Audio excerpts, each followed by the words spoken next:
दिनांक 27 जुलै 2025 रोजी तक्रारदार प्रसाद पोटदुखे यांनी समृद्धी महामार्गावरून नागपूरकडे प्रवास करताना फक्त 60 रुपये टोल असताना चुकीच्या पद्धतीने तब्बल 1445 इतका टोल वसूल करण्यात आल्याचा धक्कादायक प्रकार समोर आला आहे।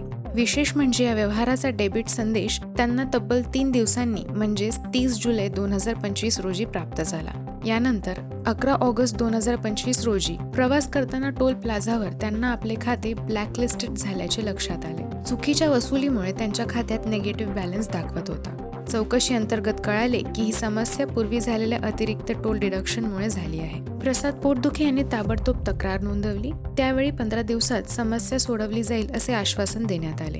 मात्र ठराविक वेळ संपल्यानंतरही 14 ऑगस्ट 2025 रोजी कोणताही संपर्क न करता तक्रार रिजेक्ट करण्यात आली। परिणामी त्यांची तक्रार मार्गी लागली नाही आणि चुकीची वसुली सुरूच राहिली। या प्रकरणी तक्रारदार प्रसाद पोटदुखे यांनी विचारणा केली आहे की अशा प्रकारचे अनुभव नेहमीच प्रवाशांच्या वाट्याला येतात का आणि सर्वसामान्य जनतेलाच का आर्थिक व मानसिक त्रास सहन करावा लागतो।